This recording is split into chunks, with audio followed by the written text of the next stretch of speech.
next question A and B were participants in a joint venture sharing profit and losses in the proportion of thus now respectively. Each party maintain a complete records in his own books.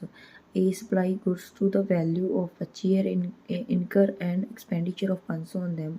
B supplies goods to the extent of 21,000 and his expense thereon amounted to 1,000. A sell all goods for 70,000 for which he is entitled to receive a commission at 5%.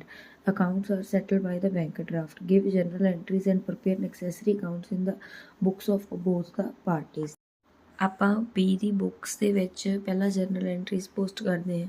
ਪਹਿਲੀ entry ਬਣ ਜੂਗੀ joint venture account debit to A's account. ਇਹ ਕਿਸ ਚੀਜ਼ ਦੀ ਆ ਰਹੀ ਹੈ ਕਿ ਮਤਲਬ ਇਹਨਾਂ ਨੇ ਕਿ A ਨੇ ਗੁਡਸ ਸਪਲਾਈ ਕੀਤੀਆਂ 25,000 ਦੀਆਂ, ਤਾਂ ਫਿਰ ਆਪਣੇ ਕੋਲ ਜੁਆਇੰਟ ਵੈਂਚਰ ਮਤਲਬ ਕਿ ਡੈਬਿਟ ਹੋ ਜਾਏਗਾ ਅਤੇ A ਕੀ ਹੋ ਜਾਊਗਾ, ਕ੍ਰੈਡਿਟ ਹੋ ਜਾਊਗਾ। ਅਤੇ ਉਹਨੇ 500 ਰੁਪਏ ਉਹਦੇ 'ਤੇ ਐਕਸਪੈਂਡੀਚਰ ਲਗਾਇਆ ਹੈਗਾ, ਤਾਂ ਉਹ 500 ਰੁਪਏ ਲਈ ਆਪਣੇ ਕੋਲ ਕੀ ਹੋਏਗਾ, joint venture to A's account 500 ਰੁਪਈਆ।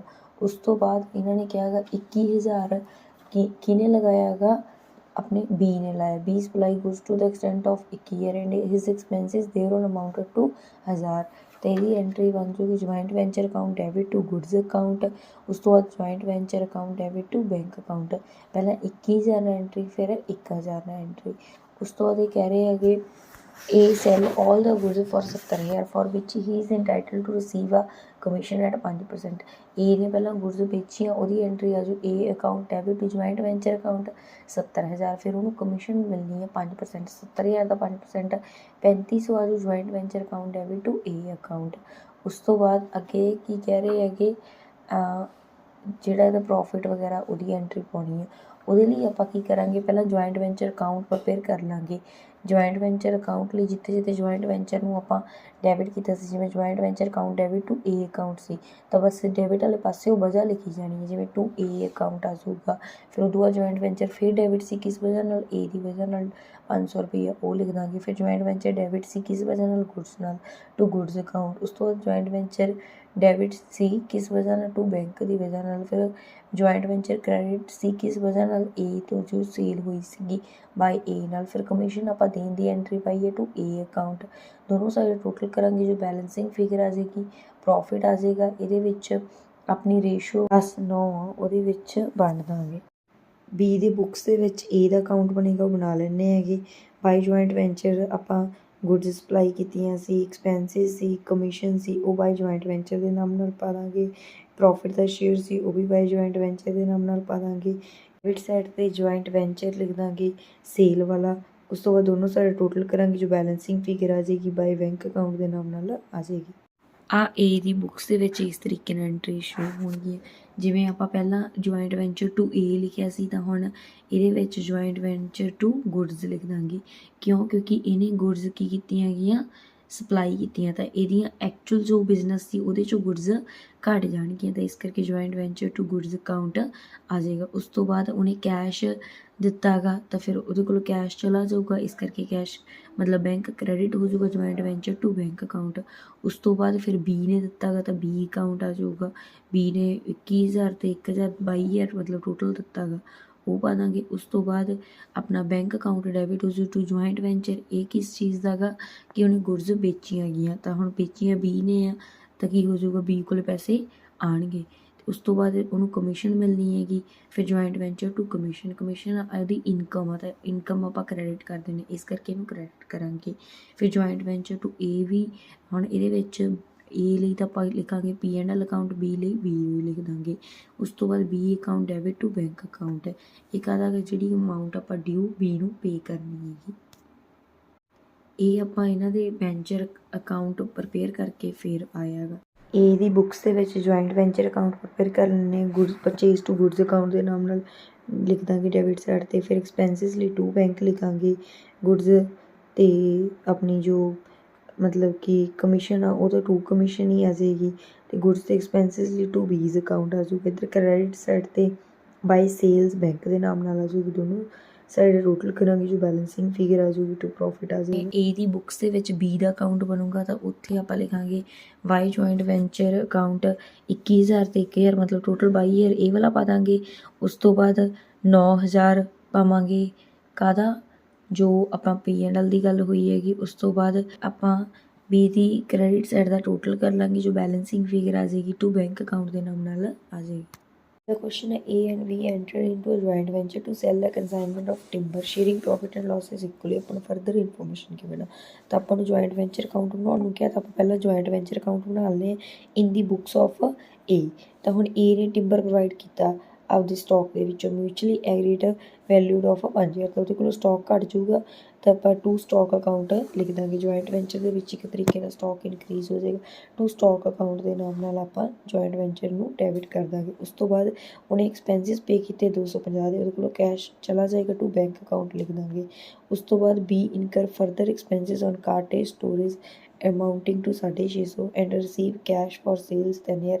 ਉਹ 10,000 ਮਿਲਿਆ ਗਾ ਤਾਂ to B's account 10,000 credit side 'ਤੇ ਪਾ ਦਾਂਗੇ।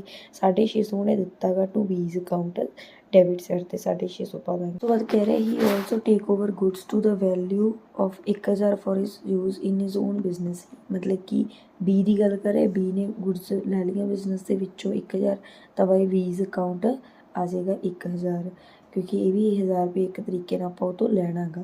ਫਿਰ at the rate of close of take ਨੇ ਟੇਕ ਓਵਰ ਕਰ ਲਿਆ ਜਿਹੜਾ ਬੈਲੈਂਸ ਸਟਾਕ ਸੀਗਾ, ਜਿਹਦੀ ਵੈਲਿਊ ਕਿੰਨੀ ਹੈ 1100, ਤਾਂ ਬਾਈ ਸਟਾਕ ਅਕਾਊਂਟ ਦੇ ਨਾਮ ਨਾਲ 1100 ਪਾ ਦਾਂਗੇ। ਦੋਨੋਂ ਸਾਈਡਾਂ ਟੋਟਲ ਕਰਾਂਗੇ, ਜੋ ਬੈਲੈਂਸਿੰਗ ਫਿਗਰ ਆ ਜਾਊਗੀ ਲਾਸ ਆ ਜਾਏਗਾ। ਅੱਗੇ ਫਿਰ ਬੀਜ਼ ਅਕਾਊਂਟ ਬਣਾ ਲਾਂਗੇ, A ਦੀ ਬੁੱਕਸ ਤਾਂ B ਦਾ ਅਕਾਊਂਟ ਹੀ ਬਣੇਗਾ। ਇਹਦੇ ਵਿੱਚ ਜਿੱਥੇ ਜਿੱਥੇ ਟੂ ਬਾਈ ਵੀ ਆ ਉਹ ਟੂ ਜੁਆਇੰਟ ਵੈਂਚਰ ਦੇ ਨਾਮ ਨਾਲ ਆ ਜਾਊਗਾ, ਅਤੇ ਜਿੱਥੇ ਜਿੱਥੇ ਟੂ ਬੀ ਹੈ ਉੱਥੇ ਬਾਈ ਜੁਆਇੰਟ ਵੈਂਚਰ ਆ ਜਾਊਗਾ।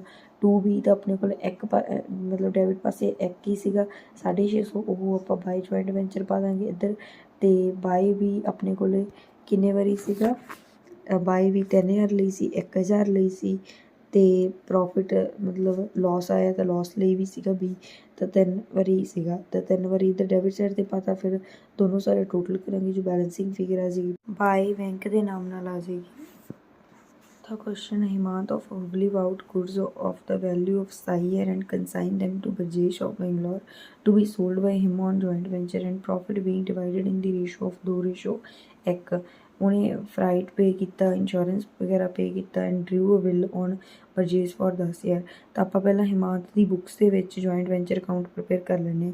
ਹੁਣ ਹਿਮਾਂਤ ਨੇ 27,000 ਦਿੱਤਾ ਸੀਗਾ, ਉਹਨੇ ਫਰਾਈਟ ਦਾ ਦਿੱਤਾ, ਇੰਸ਼ੋਰੈਂਸ ਦਾ 600 ਅਤੇ 400 ਦਿੱਤਾ ਗਾ, ਤਾਂ ਇਹ ਸਾਰੀਆਂ ਟੂ ਬੈਂਕ ਅਕਾਊਂਟ ਦੇ ਨਾਮ ਨਾਲ ਆਪਾਂ ਡੈਬਿਟ ਸਾਈਡ 'ਤੇ ਪਾ ਦਾਂਗੇ। ਉਸ ਤੋਂ ਬਾਅਦ ਕਹਿ ਰਹੇ ਹੈਗੇ ਆਪਾਂ ਨੇ ਬਿੱਲ ਦਿੱਤਾ ਸੀਗਾ 10,000 ਦਾ, ਅਤੇ ਬਿੱਲ ਵਾਜ ਡਿਸਕਾਊਂਟਡ ਬਾਈ ਹਿਮਾਂਤ ਫॉर 9800, ਅਤੇ ਇਹਦੇ ਵਿੱਚ ਡਿਸਕਾਊਂਟ ਕਿੰਨਾ ਹੋ ਗਿਆ 200, ਟੂ ਡਿਸਕਾਊਂਟ ਦੇ ਨਾਮ ਨਾਲ ਡੈਬਿਟ ਸਾਈਡ 'ਤੇ 200 ਰੁਪਈਆ ਪਾ ਦਾਂਗੇ। ਉਸ ਤੋਂ ਬਾਅਦ ਬਰਜੇਸ਼ ਨੇ ਦਿੱਤਾ 100 ਰੁਪਏ ਕੈਰੇਜ ਦਾ, 250 ਗਡਾਊਨ ਰੈਂਟ, ਬਰਜੇਸ਼ ਨੇ 450 ਸੇਲ ਐਕਸਪੈਂਸਿਸ ਇਨਕਰ ਹੋਏ ਸੀ, ਉਹ ਸਾਰੇ ਟੂ ਬਰਜੇਸ਼ ਦੇ ਨਾਮ ਨਾਲ ਆਪਾਂ ਡੈਬਿਟ ਸਾਈਡ 'ਤੇ ਪਾ ਦਾਂਗੇ। ਉਸ ਤੋਂ ਬਾਅਦ ਬਰਜੇਸ਼ ਨੇ ਸਾਰੀਆਂ ਗੁੱਡਸ ਵੇਚਤੀਆਂ 40,000 ਦੀਆਂ, ਬਾਈ ਬਰਜੇਸ਼ ਕ੍ਰੈਡਿਟ ਸਾਈਡ 'ਤੇ ਲਿਖ ਦਾਂਗੇ ਸੇਲਸ ਲਈ।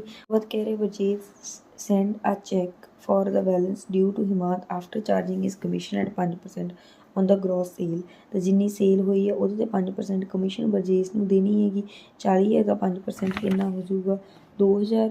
ਟੂ ਬਰਜੇਸ਼ ਅਕਾਊਂਟ ਕਮਿਸ਼ਨ ਵੀ ਆਪਾਂ ਬਰਜੇਸ਼ ਨੂੰ ਦੇਣੀ, ਇਸ ਕਰਕੇ ਟੂ ਬਰਜੇਸ਼ ਲਿਖ ਦਾਂਗੇ 2,000।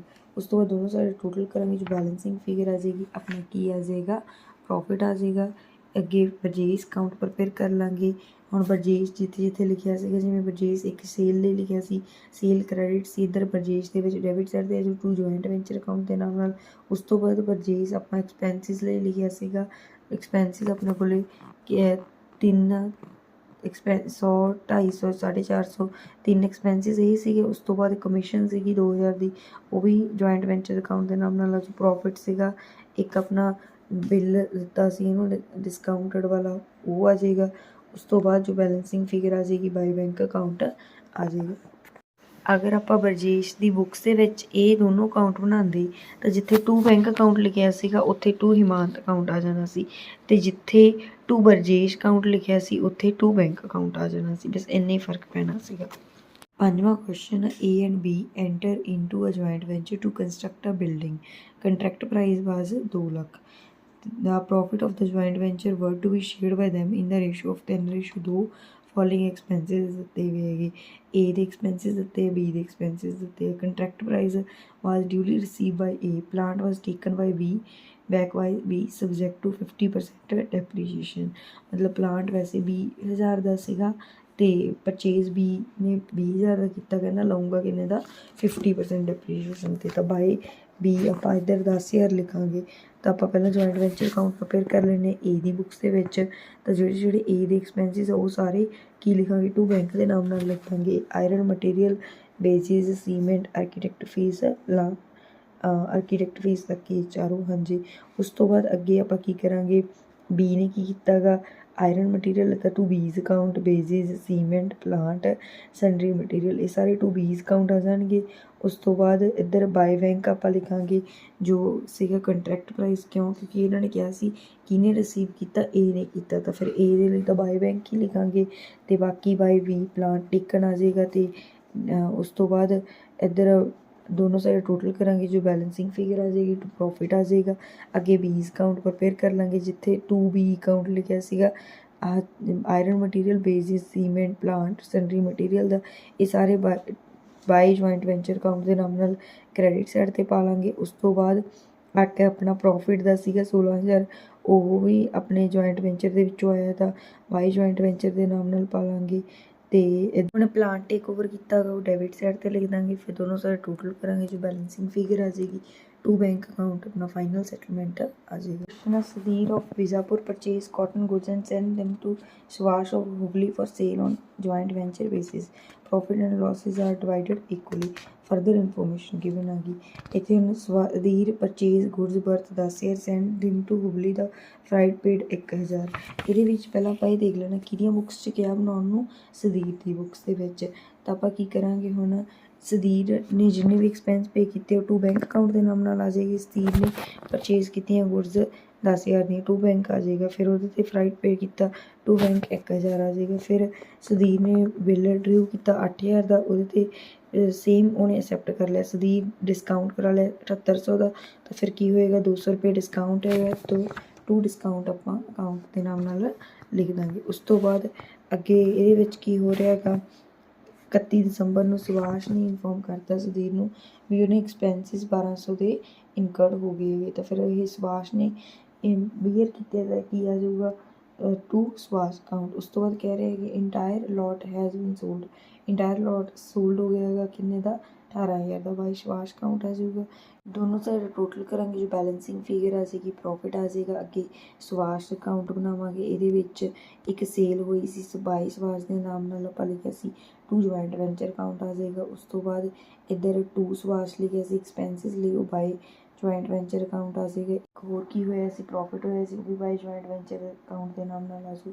ਇੱਕ ਬਿੱਲ ਰਿਸੀਵੇਬਲ ਸੀ 8,000 ਤੋਂ, ਬਾਈ ਬਿੱਲ ਰਿਸੀਵੇਬਲ ਅਕਾਊਂਟ ਨਾਮ ਨਾਲ ਆ ਜਾਊ। ਅਤੇ ਜੋ ਬੈਲੈਂਸਿੰਗ ਫਿਗਰ ਆ ਜਾਊਗੀ ਉਹ ਬਾਈ ਬੈਂਕ ਅਕਾਊਂਟ ਦੇ ਨਾਮ ਨਾਲ ਲਿਖਣਾ।